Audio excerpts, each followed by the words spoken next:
Қайырлы күн баршаңызға. Бүгін біз сіздермен кереметтей картошка мен тауық етінен дәмді етіп ас дайындайтын боламыз. Ол үшін бізге керегі бір бас пияз. Оны жақсылап турап аламыз, осылай сақтап. Енді тауық етін турап аламыз. Тауық етімізді осылай турап аламыз. Менің каналыма тіркеліп кетуді ұмытпаңыздар. Өте татты, дәмді тағам түрлерімен бөлісетін боламыз сіздермен бірге. Алдағы уақыттарда және де менің каналымда бұдан басқа да видеоның түрлері бар. Турап болдық. Енді картошкамызды да осылай жалпақ-жалпақ етіп, домалақтап турап аламыз. Бір немесе екі картошка керек болады. Мен екі картошка, үш картошканың көлемінде картошка алдым. Барлығын дайындап алдық. Енді қызып тұрған табамызға сары майымызды салып, кішкене ерітіп аламыз. Енді бұның үстіне кішкене сұйық майымызды қосып жібереміз.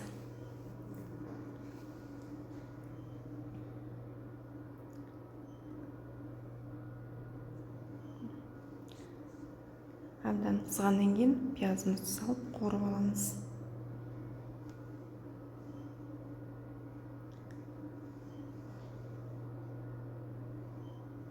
Әбденірек қуырып пиязымызды 5 минут қайнап еткеннен кейін бір шай қасық қызыл бұрыш, бір шай қасық қара бұрыш, жартас қасық тұз қостым. Жартас қасықтан кішкене аздау болады. Бәрін жақсылап қуырып алдық. Осылай. Енді бұның үстіне турап алған картошкамызды саламыз. Осы картошкамыздың үстіне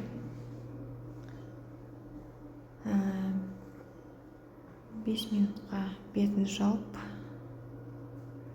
қайнатып аламыз.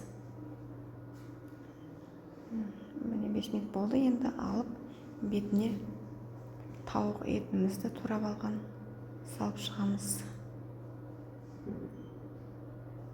Бір келке етіп дайындап шығамыз бетіне, әр жеріне. Енді бізге керегі 250 мг сүт және 3 жұмыртқа керек болады. Сүтімізге жұмыртқамызды қосып, шай қасықтың ұшымен қызыл бұрыш, шай қасықтың ұшымен қара бұрышымызды саламыз. Тұзымызды ас қасықтың ұшымен қосып саламыз да барлығын жақсылап араластырып шығамыз әбденірек. Осы кезде біз өте жақсылап араластырып шығуына көңіл бөлеміз. Барлығын жақсылап араластырып аламыз осылай.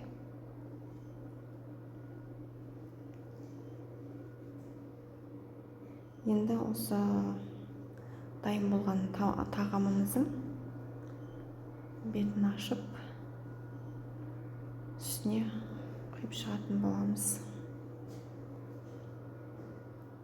Үстіне құйып алдық. Енді табамыздың бетін жауып, жарты сағатқа пісіруге қалдырамыз. Жарты сағат болғанда бір 20-25 минуттың көлемінде де болады. Мінекей, біз енді үстіне сырымызды осылай күштен өткізіп аламыз да, алдын ала дайындап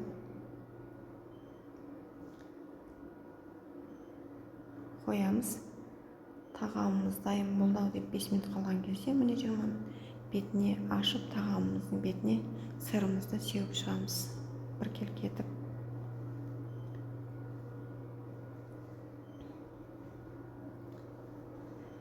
Міне біздің тағамымыздың бетіне бір келке етіп сеуіп шықтым.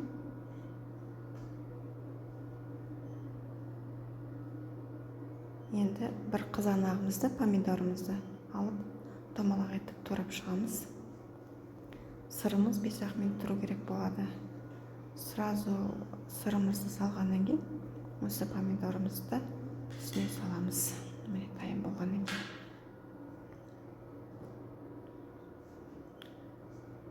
болды. 5 минут қана тұрады. Енді алдық, мінекей дайын болды. Өте дәмді болып шығады. Сіздер де жасап көріңіздер.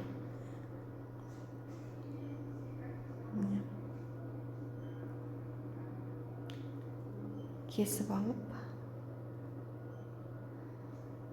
ұсынсаңыздар болады. Осылай сырымыз созылып тұрады. Өте тәтті, өте дәмді, необычный тамақ болды деген үміттемін. Сіздер де жасап көріңіздер.